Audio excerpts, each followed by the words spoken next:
the difference, you know.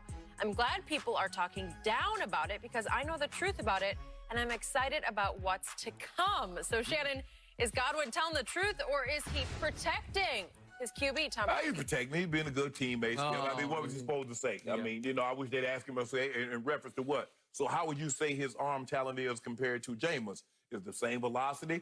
But the thing is, Skip, is that it's hard for me to see a scenario with so many people that evaluated a lot closer than I do. I'm just looking at the TV copy, so I'm not going back and getting game tape because I have to watch too many games to particularly try to break down Tom Brady.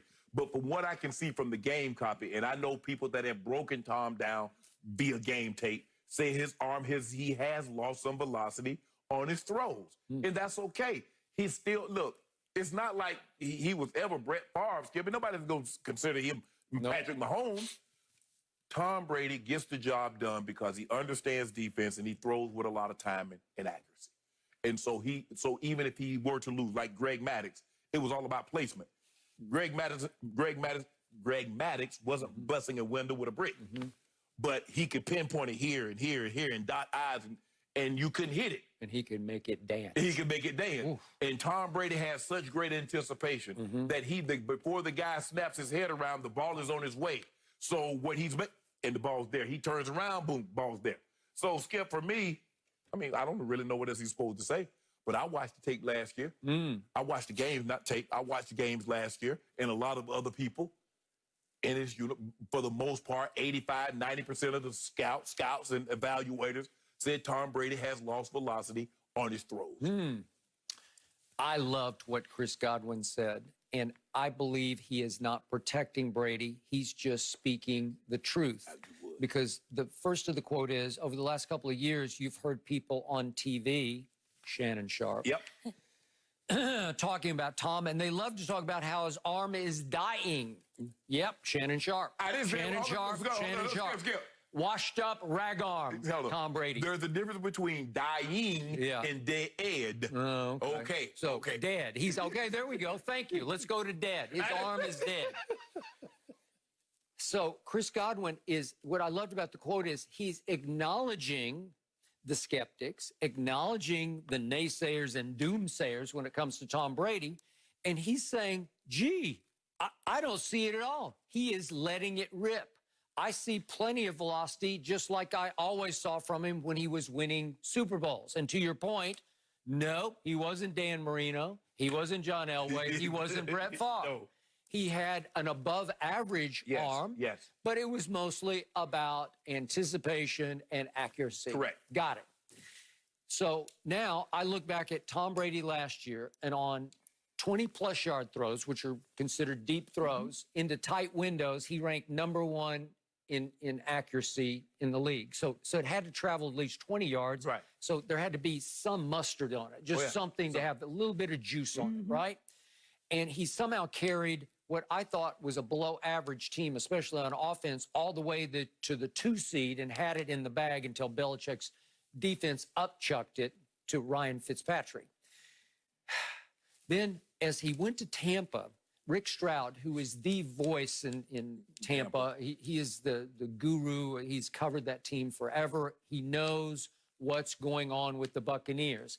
He reported that he was told by the top people in the organization there was, quote-unquote, no discernible drop-off in Brady's arm. So do I believe Tampa, as you told me, the team that has the worst win percentage in North American sports history, or do I trust Coach Bill Belichick, who is the winningest? That was about ego. That was about a guy, as you said, he's about to turn 70, and he said, I'm sick and tired of taking 25% of the credit. I want all of the credit. And Coach Belichick says, you know what? Had it not been for Tom, we could have had the #1 seed. Okay. So I ask you, Mr. Sharp. Yes. Who on last year's offense could get deep? If you say he's spaghetti arm, he's washed up, who could get deep? Julian Edelman? Could he? I don't think so. Mohamed Sanu. I don't think so. I just don't think. N'Keal Harry. Coach Belichick said we didn't call those routes because he couldn't throw it down there. N'Keal Harry, he only played the last 8 games and never seemed to have any rapport with Brady. And by the way, N'Keal Harry is 6'4", 225 and ran 4.53, so he's not a deep threat. He's more of a possession receiver. Where can I go? AB was there for a minute, and you saw, he was getting it deep to AB like crazy, albeit against the Miami Dolphins. Josh Gordon was there for about 6 minutes because it was 6 games, and he looked like he had the proverbial piano on his back. Yeah. Show me a deep threat.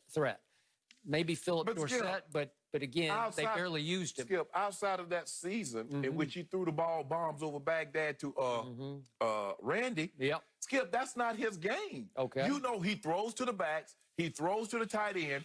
Wes Welker, he made Wes Welker a lot of money. He made Julian Edelman a lot of money. He made Amendola a lot of money. That's where he don't deep sea fish. He short fish. He right there catching them little ones. Okay, but did he have a Tyreek? No. Did he have a Julio? Skip. Julio? No. He's never had that. Did he even have a Hollywood Brown? I think not. Hello. But you never gave those guys the credit they deserved until they weren't there, and then you realized just how good they were when he didn't have Hogan, when he didn't have Amendola, when Edelman was Nick. Now all of a sudden you want to get those guys. You know what you're talking about? Wait, you're talking about the 3 guys from Dorchester? Yeah, those 3 guys from Dorchester. Yeah, that's where he found them. Yeah. They were in the stands one day, and he said, would you guys come down here and suit up? Okay. And it worked. They stayed. But hold on. And that guy that you talked about, he was #1 in 20-plus yards, which is the big play. And tight windows, he was #1. Yep. Yeah, but he's also 19th in QBR. You like that, right? He was also 27th in completion percentage. Yeah. That sounds sort of Aaron Rodgers-esque. Check down. Oh, yeah. Oh, Timmy Tong, what they call him. Timmy. Ooh. Don't hit me. Really? Dude, they hit down here. Ooh. Really? Yeah, old Timmy Tong. And he led them on a 60-yard drive for a touchdown that put them in the 2 seed in the AFC. That's sweet, man. That's a week off to get ready for a home game. And Belichick said, all we know, this is what we know for 1,000% for certain. His last 2 home games, he threw pick 6s. Last one of the regular season against Miami, Eric Rowe got it. Old teammates. Old teammates. Logan Ryan got him too. Washed up. Got it. Dead arm. Got it. Yep. Coach Belichick said, I done seen enough. Chris Godwin.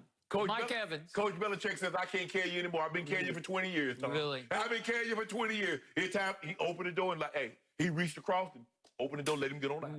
And he walked right out of that door, right into heaven. Yeah. Down in Tampa Bay. Coach Belichick said, I'm done. Been carrying you for 20 years. Evans. Gronk. He got the goat of tight ends. He got Gronk. Cameron Brate. O.J. Howard. Yes. I can go on and on and on.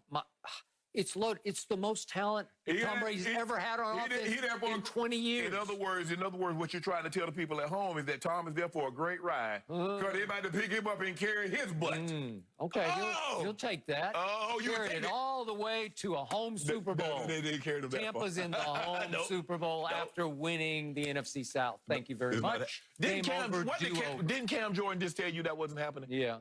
Didn't he just playing for second? Yeah. Right? That's on Tom's wall in his bedroom. Good. Yep. Here we go. I am so looking forward to Shannon being wrong.